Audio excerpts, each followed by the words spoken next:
नमस्कार मित्रांनो.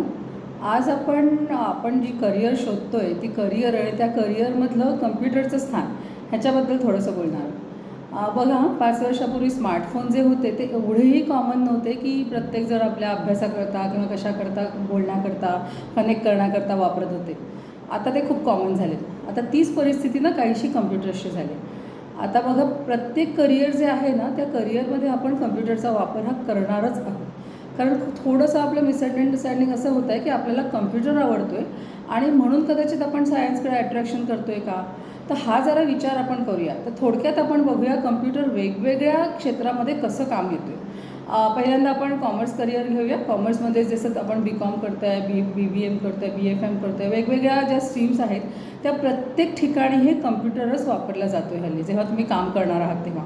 कारण अकाउंट्स म्हणजे जे तुम्ही जमा खर्च असतो, हिशोब करायचे असतात, आता ते सगळेचे सगळे कम्प्युटरवर होतात. आज बँकेत जे जॉब करत आहेत त्यांना तर कम्प्युटरवरच काम करायचे असतं. कोणीच हाताने काही यात लिखापडी करत नाही आहे. सो कॉमर्स क्षेत्रामध्ये प्रत्येक ठिकाणी आपण जेव्हा काम करतो आहे, कॉलेजमध्ये खूप जास्ती नाही वापरला जात, पण तरी काही प्रोजेक्ट्स करण्याकरता, काही माहिती काढण्याकरता हे कम्प्युटरचा वापर हा होतोच आहे. सो जेव्हा CA होतात माणसं, त्यांनासुद्धा जेव्हा लेखापरीक्षण करायचं असतं तेव्हासुद्धा कम्प्युटरवरूनच होतं हे सगळं. किंवा सगळ्या डेटाचा ट्रान्सफर म्हणजे जी माहिती असते ती पण इकडनं तिकडे पाठवण्याकरता आपण कम्प्युटरबरोबरच इंटरनेटचा वापर करून आपण ही माहिती पाठवत असतो. हे झालं कॉमर्स क्षेत्र. नंतर MBA करतात. MBA करतानासुद्धा सगळी जी प्रेझेंटेशन्स असतात ती सगळीच्या सगळी कम्प्युटरवर केली जातात आणि मग ती आपण प्रोजेक्टरवरती दाखवतो किंवा काही असतो तेव्हा कम्प्युटरवरतीच सगळं MBAच्या मुलांचं पण काम असतं. आता आपण बघूया आर्ट्समध्ये कसं असतं की वेगवेगळं ह्याच्यामध्ये वेगवेगळ्या पद्धतीने काम केलं जातं. म्हणजे आता बघा, सायकॉलॉजीचं आहे कोणी स्टुडंट, तर सायकॉलॉजीचं त्याला वेगवेगळे डेटा माहिती काढण्याकरता त्याला कम्प्युटरचा उपयोग होतो. त्यांच्या पेशंटच्या नोंदी ठेवण्याकरता त्याचा उपयोग होतो. किंवा हे सगळं हल्ली डेटा म्हणजे तो जो माहिती असते ती वेगवेगळ्या चांगल्या स्वरूपात गोळा करून ती नंतर आपल्याला शोधता येणं हेही महत्त्वाचं असतं. त्याच्याकरता सुद्धा कम्प्युटर्सचा वापर होतो. लँग्वेजेस असतील किंवा आर्ट्समध्ये वेगवेगळे जे इकॉनॉमिक स्टॅटिस्टिक्सला तर कम्प्युटरशिवाय तरणोपाय नाही आहे. सो ह्या सगळ्या क्षेत्रामध्ये आपल्याला कम्प्युटरची गरज लागतेच आहे. आजच्या घडीला कम्प्युटरशिवाय आपण कुठच्याही क्षेत्रात काम करू शकत नाही. आता आपण फाईन आर्ट्स बघतो, म्हणजे जिथे पूर्वी हाताने ड्रॉइंग काढायचे, आर्किटेक्चरलासुद्धा हाताने मॉडेल्स करायची. आता ही सगळी गोष्टी बहुतेक करून कम्प्युटरवर केल्या जातात. त्याच्यामुळे हाताने खूप कमी गोष्टी केल्या जातात. ऑफकोर्स आपल्याला माहिती पाहिजे, व्हिज्युअलायझेशन पाहिजे, पण ते नंतर कम्प्युटरवरती काम होतं.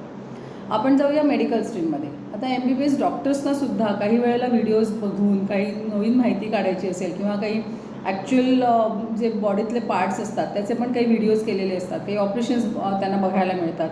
सो कम्प्युटरवरती ह्या सगळ्या गोष्टी तर त्यांना काम करता येतात आणि जेव्हा ते पेशंट्सना तपासत असतात, त्याच्या नोंदी ठेवत असतात, तिथे पण त्यांना येणारच आहे. मेडिकल टेक्निशियन्स जेव्हा काम करतायत हल्ली, म्हणजे तुम्ही ब्लड काढण्याकरता हाताचा माणूस लागतो, पण आता टेस्टिंग करण्यासाठी सगळं कम्प्युटराईज टेस्टिंग आहे.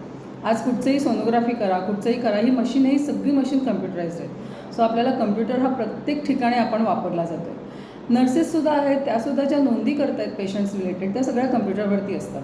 किंवा प्रिस्क्रिप्शन्स हल्ली मोठ्या मोठ्या हॉस्पिटलमध्ये सिस्टरनी किंवा डॉक्टरने प्रिस्क्रिप्शन दिलं की डायरेक्ट खालती जो केमिस्ट असतो त्या केमिस्ट्री त्या पेशंटच्या नावाने मिळतात आणि आपल्याला लगेच औषधं मिळतात. आपल्याला लिहून पण घ्यायची गरज नसते. सो ह्या बऱ्याच गोष्टी कम्प्युटरने चेंज होत आहेत. तर आता आपण कम्प्युटरचा बाकीच्या सायन्सच्या ह्याच्यात बघूया. जेव्हा आता प्युअर सायन्सची आपण ब्रँच बघितली, आता पेंट टेक्नॉलॉजी आहे, सगळ्या ह्याच्यामध्ये सुद्धा विविध जातीचे पेंट कसे मिक्सिंग होतं, काय होतं, हे सगळं कम्प्युटराईज्ड आहे. म्हणजे आजच्या घडीला तुम्हाला एखादी शेड बनवायची किंवा एखादं हे करायचं असेल तर ते त्या कम्प्युटरला नुसते इन्स्ट्रक्शन्स दिल्या की, म्हणजे छोटे मोठे कम्प्युटर असतात, ऑफकोर्स ते आपलं मोठं काही नसतात मशीन्स, पण त्याला इन्स्ट्रक्शन दिला की मला ही शेड आणि ही शेड मिक्स करून मला नवीन शेड करून हवी, तर ती त्याला पर्सेंटेज दिलं की ह्याची 50%, ह्याचं 50% पांढरं, 50% काळं मिक्स करून मला ग्रे शेड बनवायची.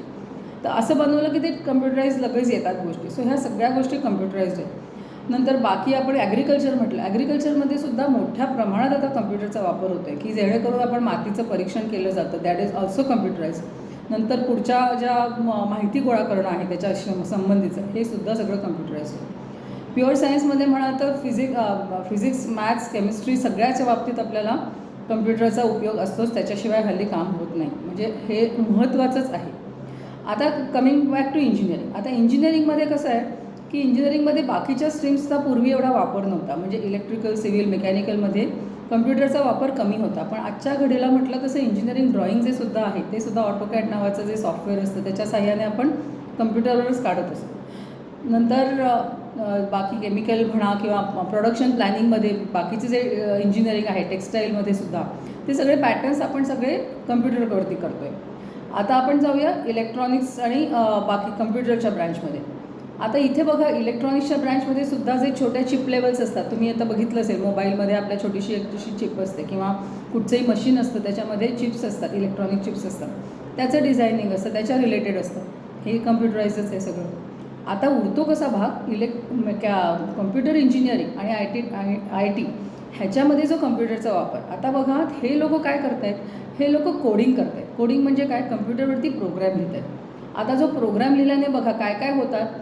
आता आपण रेल्वेचं तिकीट घरात बसून काढू शकतो, हा एक प्रकारचा कम्प्युटरवरती लिहिलेला प्रोग्रॅम आहे. किंवा तुम्ही म्हणाल की बँकेत गेल्यावरती हल्ली 1 मिनिटात काम होतं आपलं, किंवा बँकेत न जातासुद्धा मी जीपेने पैसे ट्रान्सफर करू शकतो. ह्याच्याकरता कोणीतरी प्रोग्रॅम लिहिला आहे, कम्प्युटरचं कोडिंग केलेलं आहे. सो कम्प्युटरवरचं कोडिंग हा एक भाग झाला आणि बाकीचं जे कम्प्युटर वापर सगळ्या क्षेत्रातला हा दुसरा ॲप्लिकेशन्स झाले. सो ते कम्प्युटरचा जो आय टीची मुलं आहेत, कम्प्युटर्स आय टीची मुलं, तर हे प्रोग्रॅम लिहित आहेत.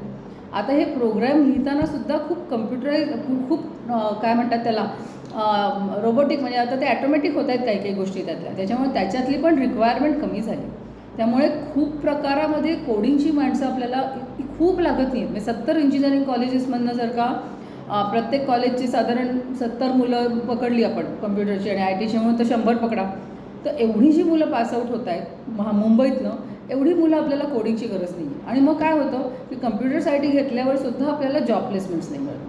त्यामुळे आपल्याला विचार काय करायचा आहे, आपल्याला कम्प्युटर आवडतं आहे, पण बरोबर आहे कम्प्युटर प्रत्येक क्षेत्रात आपण वापरणार आहोत, तर आपल्याला दुसरं काय आवडतं आहे किंवा आपल्याला काय झेपणार आहे, हा जो मुद्दा आहे ना, हा सगळ्यात महत्त्वाचा आहे. सो आज मी सायन्सला जाणार असेल तर माझ्याकडे माझे मॅथ्सेस आहेत का तयार. तर सायन्सला जाण्याच्या पूर्वी हा विचार करा, कम्प्युटरची आवड ही वेगळी आहे.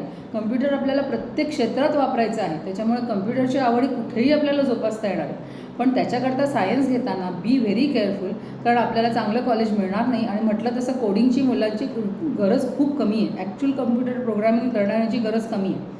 त्यातनं तुम्हाला कम्प्युटर अगदी आवडतच असेल तर आपण काय करू शकतो, तुम्ही जेव्हा दुसरी काही ग्रॅज्युएशन करताय त्याच्या बरोबरीने आपण कम्प्युटर रिपेअरिंगचा कोर्स करू शकतो, मोबाईल रिपेअरिंगचा कोर्स करू शकतो.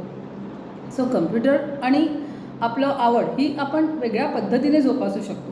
इवन कम्प्युटर प्रोग्रॅमिंगचे सुद्धा पॅरलल क्लासेस करता येतात जर का आपल्याला. तर पण सायन्सला जाऊन इंजिनिअरिंग करायचं तर आपल्याला तेवढ्या लेवलचे मार्क मिळणार आहेत का, आपलं इंग्लिशमधनं आपल्याला तेवढा मोठा अभ्यास करायचा आहे, तो सगळा जमणार आहे का, ह्याचा अगदी पूर्णपणे विचार करा. आणि कम्प्युटर करता आपले लाईन बदलायची असं करू नका. कम्प्युटर्स आपण आता म्हणजे काही दिवसांनी असं होणार आहे, गमतीत सगळे म्हणणार आहेत की हाताने लिहिता नाही आले तरी चालेल, कम्प्युटर वापरता यायला पाहिजे. सो हे ही कशी म्हणतात तशी विनोदाचा भाग झाला हा, पण हे होणार आहे. अजून 5 वर्षांनी जेव्हा आपण बघू स्वतःला तेव्हा आपल्यालाच आश्चर्य वाटेल की असं अरे काय चाललं आहे म्हणतात तसं. So this is must for everybody. आणि नक्की विचार करा आपलं कम्प्युटर्स आणि आपल्या आयुष्यातलं कम्प्युटरचं आपल्या आयुष्यातलं स्थान काय असणार आहे. Okay, thank you, bye bye.